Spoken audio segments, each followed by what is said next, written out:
Annyeonghaseyo! Kasi parang a lot of you are already sleepy, so I hope naman that I can still get your attention. So let me just fix this one. Alright, so hi! Nice to meet you again. My name is Jevi. So I was introduced already. And again, I'm currently working as a training lead at Suri. So Suri is an e-commerce company based in London. We're selling electric toothbrush. Okay, and then I'm a WordPress user group Philippine organizer. And again, I love K-drama. I love listening to K-songs. Actually, it's one reason for me to be active whenever I'm working. Yeah. So today, I will be talking about finding community through curiosity, where WordPress took me. Okay, so earlier, during our introduction, it was mentioned about the community, right? Kevin mentioned the big part of community in his talk. So, what is the WordPress community? So it's made up of developers, designers, bloggers, content creators, even business owners like Sir Benjamin, volunteers and organizers, and of course, first-time learners like the rest of you, or some of you. In short, this is a welcoming space where people share knowledge, collaborate, and help each other no matter what your background, experience, or skills. So you don't really need to be an expert to belong. You just need curiosity and willingness to help. Alright, so how did the WordPress community grow? Did you know that the WordPress community truly came alive when people started collaborating or contributing and gathering in real life around 2005 to 2006. You guys know that that WordPress started ng 2003, right? So, hindi pa siya agad nag-grow yung community.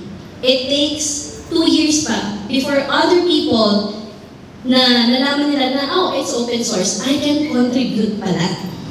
And since then, our community grew. And again, the community grew because of the people behind WordPress. One of those are the organizers, volunteers, our speakers, contributors, and syempre, kailangan may attendee because without the attendee, it would be empty. Right? So that is the reason why WordPress community grew. So since 2005, that's like 20 years ago. That's not counting when WordPress started. Alam ko, some of you already using WordPress way back, pero wag na tayong magbilangan. No? Wag na natin i-calculate yan. Basta ang importante, malaki na ang community na yun. So, again, you don't need to be an expert to belong. You just need curiosity and the willingness to show up. So, my story actually started with curiosity. So, one of the founders of WordPress User Group invited me to join their meetup. That was way back in January 2023. I didn't even know what WordPress was. I was just curious. And when I was there, sa first meetup ko, I was just standing dun sa dulo and I'm not even listening to the speaker. And then now, I just realized that yung meetup na yun, the main topics was adjusted because I told that person that I'm a newbie. So he added a talk about WordPress itself. So I started as an attendee, and then I was asked to try and organize my first meetup. Diba? That was so fast. I said, yes, why not? Diba? Because I'm curious. What will happen if I will start organizing? So, what happened is I contacted venues, created my own marketing plans. I'm not even a marketing person. Hindi ko pa alam yung ChatGPT that time. And then, I even prepared our own WordPress intro kasi wala talaga noon eh. And then, I even did my first public talk, like public MC. Para kung I realized that time, I was just standing here in front and then just reading the content. I'm not even trying to make an eye contact. Okay? It was scary. Imagine there's a lot of people na hindi ko kilala. But you know what? I realized after that day, it was really exciting. Something in me, na parang there's something that ignites inside me. Wow! So this is what happens when you organize an event. There's really a difference if you're just an attendee. Because there's a backstory. Sabi nga nila, pag may back end, may front end. Diba? So iba pa rin nasa back end. So, those small steps became a big impact. It's really true. Why? Because you don't need, well, actually, it was a drastic change because after the first meetup I organized, after I became an attendee, I organized my first meetup. Actually, doon ko nakilala sila Miss Tian, si Sir Ben, doon ko sila nakilala. That was after Bangkok, WordCamp Asia in Bangkok. So, yung small steps na yun was really actually manageable action, consistently applied, and led me to a significant improvement over time. So, just showing up in an event like this, meetup, or even online, it really makes a difference. That's how I actually learned. I was able to connect with different people. Because before I was introduced to WordPress, my life cycle was working from Monday to Friday. Saturday, Sunday, I'm just staying at home, doing household chores, and then again Monday, working, just like that. That's the cycle. And then may iba pa ng mundo, hindi lang pala yun. So, after that, I became an organizer for WordCamp Manila. So it was the same year, I was given the chance to be an organizer. So ilang months yun being a meetup organizer. And it felt really impossible at first because, but actually the guidance from the community and my co-organizers actually made a big impact. So I was navigating Canon, my first WordCamp, and guys, I haven't attended a WordCamp being an attendee since then. Why? Because after that, we flew to Taiwan and I was a volunteer. It was not really planned to be a volunteer in Taiwan. It was exciting, really, but to be honest, I was also scared because I didn't know what to expect. It's my first time volunteering in an event with 1,300 plus attendees. And everything felt new. And that was my first ever international flight. So, buti na lang, it's just a 2-hour flight. Hindi ako medyo kinabahan. And I met people during WordCamp Manila that became my travel buddies. Ayan. So, even though I was so nervous, I showed up with a smile. Siyempre, I was one of the volunteers, di ba? I was actually assigned at the registration, saying hi and welcoming everyone from different nationalities, not only Filipino, di ba? So, pwede na ako mag-model, parang gano'n. So, ayan, that really helped. And I didn't feel that I was just a volunteer that time. I felt like I actually belong. Oh. So after that, who would have thought that after attending WordCamp Asia 2024, so my dear friend from CDO, who's also an organizer, nominated me for a Youth Care Fund. So this is a program that recognizes people who are quietly making a difference in WordPress community. So when I was nominated, I'm not really expecting anything because I'm just part of the community for like 1 year.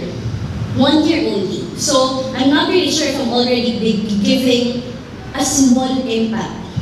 I'm not really sure. But They provided me a budget that I can use to support my future travels and involvement with different WordPress community. So making it even easier to keep showing up, giving back to the community, and growing. So what you do every day matters more than what you do once in a while. It's not really every day. So actually this is from the book that was given to me. It's from the Happiness Project by Gretchen Rubin. Someone gave me a book and that person keeps on telling me na I'm not reading the book. So eto, I used the book just to prove that I'm reading the book. So it's never really about the awards. But sometimes, diba, little recognitions actually remind you that your small effort is not really small because it really matters. And because of that, because of the Youth Care Fund, I was able to travel across the Philippines. So earlier, we were not able to inform you how many other chapters we have here, WordPress chapter here in the Philippines. So we have in Baguio, we have in CDO, we have in Iloilo, Cebu, Davao. Recently, Iligan started, even Zamboanga. Meron din tayong Bulacan. So diba, ang dami. Who would have thought that there's really a lot of communities here in the Philippines? When I started, I thought there's just Manila. And then, ayan. So because of that, I was able to travel except Iligan and Zamboanga. Hopefully, next year. So, just like what Gretchen Rubin said on her book, The Happiness Project, be generous. Okay, so being generous isn't always about money. It's about your time, just like the time that the volunteers are giving right now. It's about your energy, your knowledge, the knowledge that our speakers are giving to us. Diba? If you are a beginner, who would have thought na, oh, it's easy pala to create a WordPress site. You just need the guidance. And imagine, you didn't even started nung legacy pa because there's already the Gutenberg that made it easier for you to customize your WordPress site. Diba? So, through this trip, syempre, dahil nabigyan ako ng fund, syempre ginamit ko din siya sa mga travels ko. No? So, through this trip, I got to share what I learned. I was able to help other WordPress communities. And then, I remind them that there's a place for everyone in the community. And, in return, I saw new places, new faces, and endless stories. And syempre, kasama na dyan, yung real adventures and the most amazing people that you encounter while you are joining the community. And because I said yes to that request of me organizing a meetup, I was able to meet a lot of amazing people. Marami dito. Actually, pag inisa-isa ko sila, hindi ko na siya ma-memorize. And sabi nga ni Roland, he was known as, Mr. Worldwide. Kasi he has a lot of friends everywhere. Well, that's true. If you join the community, you'll have friends in Iloilo, in Taiwan, in Bangkok, in Malaysia, in the Philippines. Diba? You'll really meet a lot of amazing people. And those amazing people will only support you. And this is the kind of people that wants you to succeed, sabi nga ng mentor ko. So don't be afraid, because they want you to succeed. Everyone that is looking at you right now, they want you to succeed. Hindi kagaya ng mga marites sa labas na ang pinag-uusapan ay buhay ng iba. We are talking about lives of other people here, but in a very, very positive way. Diba? Okay, so who would have thought that my journey from 2023 to 2024 I would become a part of the organizing team for WordCamp Asia 2025 right here in the Philippines. And honestly, guys, we don't know when it will happen again. Because earlier we mentioned that the next would be in India. What if the next one would be in Korea? Hopefully. Diba? Diba? Sana after India, Korea naman, because that's my dream country. Tapos hindi na ako babalik. I'll find for my opa na there. Opa! O, diba? So, diba? So it wasn't always easy. But I knew this was the moment to step up, not just for me, but for the community, for the Philippine community, and for the next person like me, that maybe there's someone out you there who's curious, unsure, but also somehow ready, just waiting for the right push. Okay? Because honestly, you will never know who you're inspiring. Diba? Sometimes people don't tell you right away. Because not all people are vocal in what they feel. But your small actions, showing up, volunteering, organizing, sharing your experience, what happened with your WordPress journey, can actually inspire someone. Just like what happened during our last meetup, that was in April. So one of our speakers shared about his heroes in WordPress. Sabi ko kay Andrew that time, we were sitting, magkatabi kami. Sabi ko, wow, ang big word naman ng heroes na yan. Kasi di ba parang hero, sobrang laking kakakigat yan. Hindi naman ako si Wonder Woman. Right? So it's really a big word. And then, turns out, when he showed the photo, he attended the meetup I organized last August 2023. And that made him an impact. And I was one of those heroes.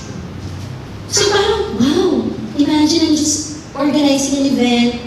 I'm just showing up, I'm just volunteering, saying hi to everyone. And someone is inspired na pala na, okay guys, dito hindi lang naman to meet up. You'll eventually find something that will help you. So we can actually do so many things in WordPress community.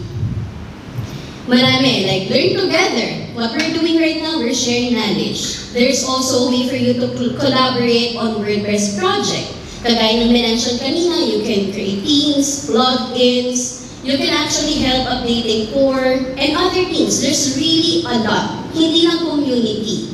So, dito rin, we support each other. Kagaya ng sabi ko kanina, everyone here wants you to succeed.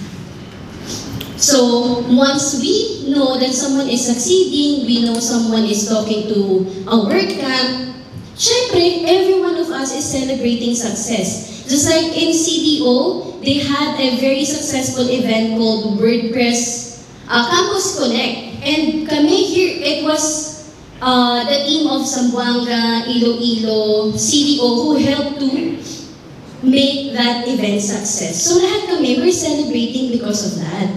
So dito, syempre, you'll grow your career. Hopefully, you're finding the one. Well, it really depends on what type of the one you're looking for. Pero it can be your mentor, your mentee. Hindi naman love life, guys.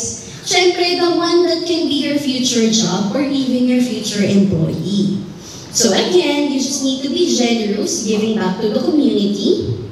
And syempre, you'll explore the world, build friendship, and inspire others. So bakit ko ba ito pinagsasabi? What's the sense? Why join? Bakit nga ba? Minsan kasi pag first time you attend the meetup, you don't really know the answer why. But for me, I found my tribe. The people who will be happy to help me, to support me, to teach me. That's why natuto ako gumawa ng website. Di ba nga, I mentioned earlier, I'm a non-technical person, sinabi yung event sa intro niya. And because of Jim, who helped me, he allotted like 1 hour. So I was able to build my own website. And syempre, I want to say thank you to my mentor, my #1 basher. Andun siya sa likod, si Andrew. He always support me. Just like earlier, I told him, kinakabahan ako. And then we went inside, sabi niya, okay, tell yourself, I'm excited, I'm excited. So habang nagtutalk si Kevin kanina, nakaupo ako doon, at sinasabi ko sa likod, I'm excited, I'm excited, I'm excited, I'm excited, I'm excited. Diba? So without the Manila team, I won't be here today. So again, why join? Because your next opportunity, your next friend, your next passion might just be waiting at your next WordPress event. So everything I shared with you today started with one simple thing, that's curiosity. I was curious about WordPress, curious about the community, curious if I even belong. And that small spark of curiosity led me to places, people, and opportunity I never imagined. I learned new skills, new friends, new adventures. So here's my final reminder to you. Stay curious, be brave, say yes to opportunities, and most importantly, be Jevi. Or, syempre, simply be yourself. Si Jem, mahilig siya sa acronym. So, Jevi means be joyful, eager, visible, and involved. O, natulad ko yan kay Jem. So, again, hindi ko naman ako kailangan gayahin. You don't need to be me. We have different type of personality.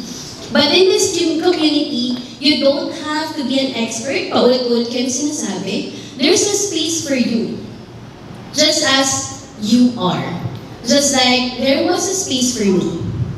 A space where WordPress took me because you can choose your passions. Your passions chooses you. Thank you! I won't entertain questions. Ayan, so I won't entertain questions. Thank you so much, Jevi. Isa pang round of applause for